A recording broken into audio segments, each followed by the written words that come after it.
साल 1987 पाकिस्तान की एक अंधेरी जेल की कोठरी में एक कैदी जमीन पर बैठा हुआ था। कमरे में हल्की सी पीली रोशनी थी और चारों तरफ सन्नाटा पसरा हुआ था। उस आदमी के हाथ कांप रहे थे, शरीर कमजोर हो चुका था, लेकिन फिर भी वो एक कागज पर कुछ लिखने की कोशिश कर रहा था। कागज पर लिखे शब्द बेहद दर्दनाक थे। क्या भारत जैसे बड़े देश के लिए अपनी जान देने वालों को यही मिलता है? अगर मैं अमेरिका का जासूस होता तो शायद 3 दिन में ही मुझे छुड़ा लिया जाता। ये कोई साधारण कैदी नहीं था। ये वो व्यक्ति था जिसने कई साल तक पाकिस्तान के अंदर रहकर भारत के लिए जासूसी की थी। उसने अपने देश के लिए अपना नाम, अपना धर्म, अपनी पहचान सब कुछ छोड़ दिया था। लेकिन अब वही व्यक्ति दुश्मन देश की जेल में अकेला था। उसका नाम था रविंद्र कौशिक, लेकिन पाकिस्तान में लोग उसे जानते थे एक और नाम से, नबी अहमद शाकिर। और भारत की खुफिया दुनिया में उसे कहा जाता था ब्लैक टाइगर।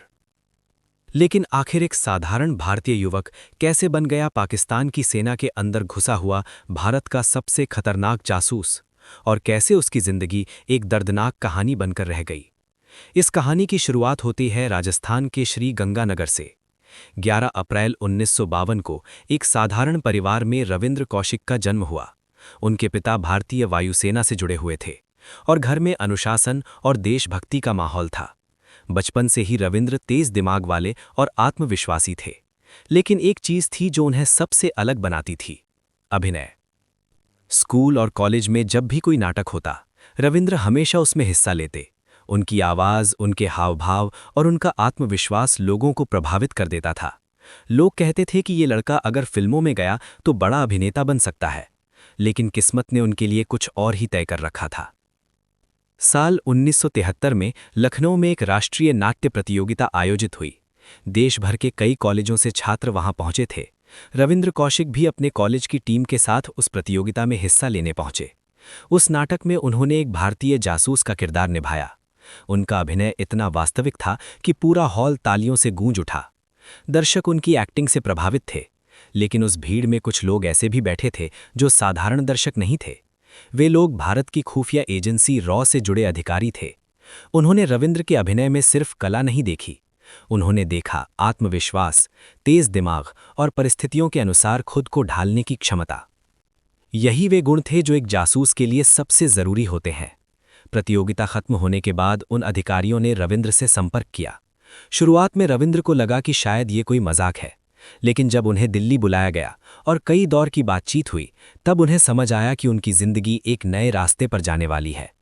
दिल्ली में उनकी मनोवैज्ञानिक जांच की गई, उनके धैर्य, उनकी मानसिक मजबूती और देशभक्ति को परखा गया। फिर उन्हें एक प्रस्ताव दिया गया। प्रस्ताव इतना खतरनाक था कि किसी भी इंसान के लिए उसे स्वीकार करना आसान नहीं होता। उन्हें कहा गया, क्या तुम अपने देश के लिए दुश्मन देश में जाकर जासूसी कर सकते हो? अगर पकड़े गए तो सरकार आधिकारिक रूप से तुम्हारी मदद नहीं कर पाएगी। मतलब अगर वे पकड़े जाते तो उनका अस्तित्व भी नकारा जा सकता था। कुछ पल के लिए कमरे में सन्नाटा छा गया, लेकिन फिर रविंद्र कौशिक ने जो जवाब दिया उसने सबको हैरान कर दिया। उन्होंने कहा, अगर इससे मेरे देश की रक्षा होती है तो मैं तैयार हूं। यहीं से शुरू हुई उनकी असली कहानी। अब उन्हें पूरी तरह बदलना था, उनकी पहचान, उनका धर्म, उनकी भाषा, सब कुछ। करीब 2 साल तक उन्हें गुप्त प्रशिक्षण दिया गया। इस दौरान उन्हें उर्दू और अरबी भाषा सिखाई गई, इस्लामी संस्कृति के बारे में बताया गया, पाकिस्तानी समाज की आदतों और व्यवहार को समझाया गया। उन्हें जासूसी की तकनीकें सिखाई गईं, गुप्त संदेश भेजने के तरीके सिखाए गए। यहां तक कि उनकी शारीरिक पहचान तक बदल दी गई ताकि कोई उन पर शक न कर सके।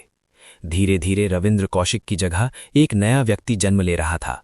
उसका नाम था नबी अहमद शाकिर। साल 1975 में नबी अहमद शाकिर पाकिस्तान पहुंच गया। अब वो एक पाकिस्तानी नागरिक था। उसने कराची विश्वविद्यालय में दाखिला लिया और कानून की पढ़ाई शुरू की। वहां उसने खुद को पूरी तरह पाकिस्तान के समाज में ढाल लिया। उसने दोस्त बनाए, लोगों का भरोसा जीता और धीरे धीरे पाकिस्तान में अपनी जगह बना ली। किसी को भी उसकी असली पहचान पर शक नहीं हुआ। कानून की पढ़ाई पूरी करने के बाद नबी अहमद शाकिर ने पाकिस्तान की सेना में आवेदन किया। कुछ समय बाद वो पाकिस्तान की सेना के सैन्य लेखा विभाग में भर्ती हो गया। ये भारत के लिए बहुत बड़ी सफलता थी।